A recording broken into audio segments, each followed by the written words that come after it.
Momento EBD. Olá, estamos em mais um episódio do nosso Momento EBD. E hoje, nosso convidado especial, professor Alexandre, da Sala Soberania de Deus na Salvação, que compartilha a sala também com o presbítero Luiz Carlos.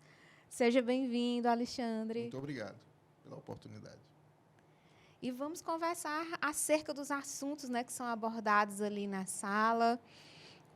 E lá tratamos sobre a soberania de Deus na salvação. Sim. Né?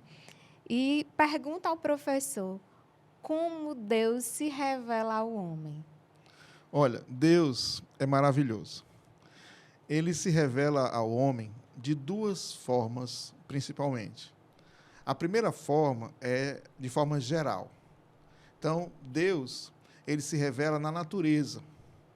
No Salmo 19, fala que a grandeza de Deus está patente nos céus. O poder de Deus. Então, a primeira revelação de Deus, a revelação geral, é essa que a gente percebe na natureza, na maravilha da natureza, que só pode ter sido criada por alguém muito maravilhoso. Outra maneira da revelação geral de Deus é porque Deus, ao criar o homem, colocou no seu coração, colocou no coração do homem, um sentimento de que existe um ser maior, existe um ser divino. Então, todo homem, por mais que ele negue a existência de Deus, lá no fundo do coração ele sabe que tudo isso que existe só pode ser criado e regido por um ser maior, um ser grandioso, majestoso, que é Deus. Então, no primeiro momento, Deus se revela através da natureza e também de uma semente colocada no coração do homem de que existe um ser superior, um ser divino. Essa é a revelação geral. Outra revelação mais específica é a chamada revelação especial, onde Deus se revela através da sua palavra, a Bíblia, as Sagradas Escrituras. Lá, Deus se revela aos eleitos, aqueles que ele chamou para a salvação. Então, basicamente, são essas duas formas. Forma geral, onde Deus não admite que o homem alegue que não há Deus, porque a natureza grita a presença de Deus, e a revelação específica, chamada revelação especial, onde a palavra de Deus revela aos eleitos de Deus a sua salvação, como cada um de nós deve proceder. É o chamado que algumas pessoas chamam de manual de sobrevivência, a palavra de Deus, para os eleitos, os chamados a adorar a Deus, os chamados a louvar a Deus. Então, existe a palavra de Deus para nos orientar. Então, essas duas formas são as formas em que Deus se revela.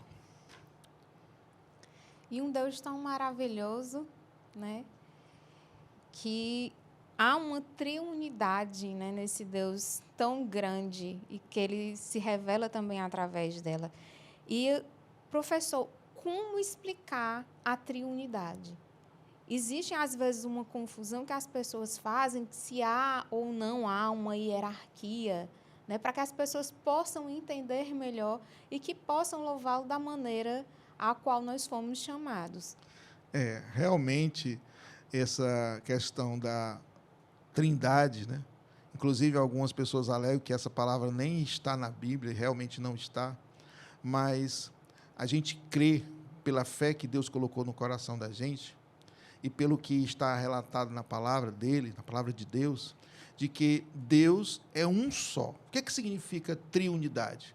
Deus é um só, todo-poderoso, majestoso, soberano, só que ele é um Deus único em essência, mas ele se apresenta através de três pessoas. Entenda bem, um único Deus que se apresenta em três pessoas. Que são essas pessoas? Deus Pai, Deus Filho, que é o Senhor Jesus Cristo, e Deus Espírito Santo. Então, não são três deuses, um único Deus em essência que se apresenta como três pessoas. Professor, mas isso é muito difícil de entender. Realmente, isso é um mistério. A nossa mente limitada não consegue, alcançar as profundezas da sabedoria de Deus. O que nós sabemos é o que ele revelou na palavra dele. E lá está na palavra dele. Paulo fala várias vezes que vocês sejam abençoados por Deus, em Jesus Cristo, com a congregação com o Espírito Santo. Então está lá as 3 pessoas da Trindade, mas que a gente entende que é um único Deus em essência. Aí a questão da hierarquia, Deus Pai manda mais, Deus Filho manda menos, nada disso. As 3 pessoas da Trindade são plenamente Deus.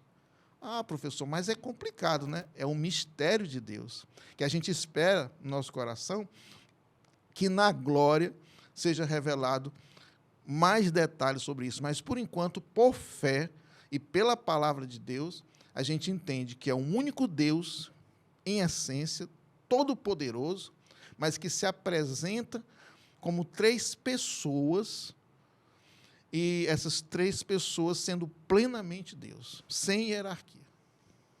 Muito bem, professor. Algumas pessoas têm dificuldade em acreditar ou em aceitar que o Espírito Santo é uma pessoa, né? E qual é a obra do Espírito Santo para salvação? Pronto. O Espírito Santo, como eu acabei de falar na questão anterior, é Deus, plenamente Deus. A palavra de Deus, a palavra sagrada, deixa claro isso. Mas o papel do Espírito Santo é maravilhoso, como Deus é maravilhoso, né? Nós, o ser humano, ele está separado da glória de Deus. Ele está destituído da glória de Deus. A partir da queda, lá no Éden, da desobediência de Adão, todo ser humano está sobre a pressão, a opressão do pecado. Mas, pela maravilhosa ação de Deus, o Espírito Santo age no nosso coração, na nossa vida, na vida dos eleitos de Deus, regenerando. Então, olha bem, o ser humano está espiritualmente morto. Por causa de quê? Do pecado. Mas a ação do Espírito Santo renasce essa pessoa, regenera essa pessoa e converte essa pessoa para Deus. A partir da ação do Espírito Santo, qual é a ação do Espírito Santo? Ele regenera o que estava morto no pecado, espiritualmente morto, entenda bem. Ele regenera e converte aquela pessoa para Deus. A partir dali, aquela pessoa vai ter uma sede, uma busca por Deus. E aí começa uma etapa da ação do Espírito Santo, que é, após a regeneração e conversão, o Espírito Santo nos conduz à salvação, nos orienta, nos admoesta através da palavra, coloca pessoas na nossa vida que vão nos ajudar a caminhar no caminho do Senhor. Então, o Espírito Santo, ele regenera, ele nos renasce espiritualmente para nos aproximar de Deus, nós convertemos o nosso coração a Deus, e aí, pronto, professor, não tenho mais pecado? Não é assim. Essa regeneração, justificada pelo amor de Cristo, que derramou o sangue na cruz, essa regeneração acontece no coração dos eleitos, essa conversão a Deus, só que a gente precisa do processo de santificação, ajuda do Espírito Santo na nossa caminhada nessa vida, para a gente se purificar, tirar o pecado. Imagine que o pecado é como se fosse uma lama no nosso coração. E a gente precisa, com a ajuda do Espírito Santo, remover toda essa lama no nosso coração, purificar o nosso coração, converter o nosso coração a Deus. Isso é todo um processo. Então, nós somos eleitos por Deus desde a fundação do mundo, somos justificados pelo amor de Cristo, que derramou seu sangue na cruz, e somos tratados, conduzidos, convencidos e convertidos a Deus, regenerados pela ação do Espírito Santo. Então, é um processo, o Espírito Santo age na nossa vida, nos conduz, está conosco, nos orientando, nos conduzindo, nesse processo de santificação. Então, qual é a ação do Espírito Santo? Regenera quem estava espiritualmente morto, converte o nosso coração a Deus, nós passamos a buscar a Deus, e está conosco, nos consolando, nos orientando a caminhar cada vez mais em direção de Deus. Então, esse é o papel. aproveitando o gancho de falar sobre purificação e sobre batismo, sobre o batismo do Espírito Santo, né? Alguns irmãos acreditam que foram batizados pelo Espírito Santo porque sentiram aquela presença, porque falaram em línguas, né? Ainda com o coração e a mente ainda muito voltado para as emoções e para o sensorial. E, na verdade, o que é o batismo do Espírito Santo? A resposta você confere no próximo Momento EBD.